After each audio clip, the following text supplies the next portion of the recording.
Сайн байцгаана уу хүүхдүүдээ. Өнөөдрийн хичээлээ эхлүүлье. За өнөөдрийн хичээлийн сэдэв бол мэтгэлцэх урлаг.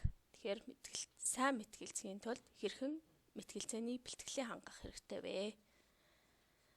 За мэтгэлцээн бол санаа бодлоо илэрхийлэх, бусдыг ятгах чухал урлаг юм аа. За тэгэхээр энийг орчин цагийн үеийн бид бүхэн маш чадварлаг сайн эзэмших зайлшгүй хэрэгцээтэй. Тэгэхээр мэтгэлцээ хэлэлцүүлэг хоёр тэгвэл юугаараа ялгаатай вэ? Хэлэлцүүлэг нь хамтын ажиллагаанд суурилдаг, оролцогчид асуудлыг ойлгож шийдэл олохыг зорддог, санаагаа солилцож нийтлэг ойлголтод хүрдэг бол харин мэтгэлцээ нь өрсөлдөөнтэй байдаг. Оролцогчид өөрсдийн байр суурийг хамгаалж, бусдыг ятгахыг зорддог. За тэгээд баталгаа нотлохоо ашиглан маргадаг. Ийм ялгаатай авах нэ. За мэтгэлцээнд сэдв. За энэ болохоор мэтгэлцэх асуудал буюу батлах эсвэл няцаах өгүүлбэр. За баг. За өөрийн байр суурийг хамгаалах талууд.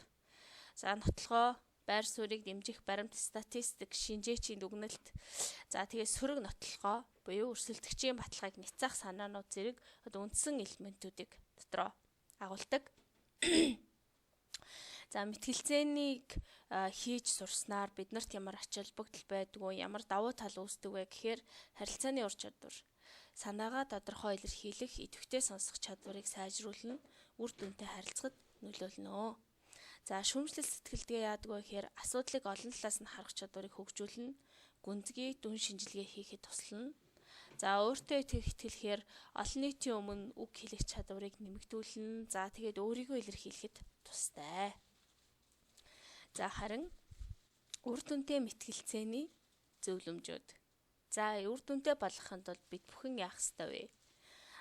Сэдвийн талаар гүнзгий мэдлэгтэй байх, нотлохоо баттай бэлтгэх хэрэгтэй. За тэгээд тодорхой, ойлгомжтой, итгэл үнэмшилтэй ярих. За сэтгэл хөдлөлөө хянах хэрэгтэй. За санаагаа логик дараалал илэрхийлэх, эргэлзээтэй талыг оновчтой няцаах хэрэгтэй. За өрсөлдөгчийн санааг анхааралтай сонсох, хариу үйлдэл үзүүлэхэд бэлэн байх хэрэгтэй явах нэ. За тэгэхээр эдгээр зөвлөмжүүдийг дагуул бид бүхэн нэлээд үр дүнтэй мэтгэлцэж чадах нь байна. За мэтгэлцэхдээ дараах алтан дүрмүүдийг баримтлана. За үүнд болохоор хүндэтгэлтэй харилцах, шударга байх, уургүй байх гэх зэрэг алтан дүрмийг баримтлана.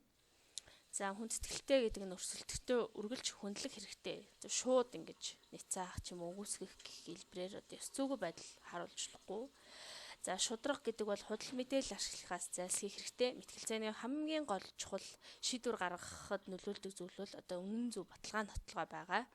За уургүй байх, сэтгэл хөдлөлтөд авталгүй тайван байх хэрэгтэй. Яг бол мэтгэлцээн гэдэг бол урлаг, соёлтой харилцах ийм зүйл байгаа. За энэ дүрмүүдийг баримтласнаар бид бүхэн чадварлагаар үр дүнтэй мэтгэлцэж чадах нэ. За тэгээд өнөөдрийн хичээл маань энд хүрээд өндөрлөлөө. Анхаарал хандуулсанд баярлалаа.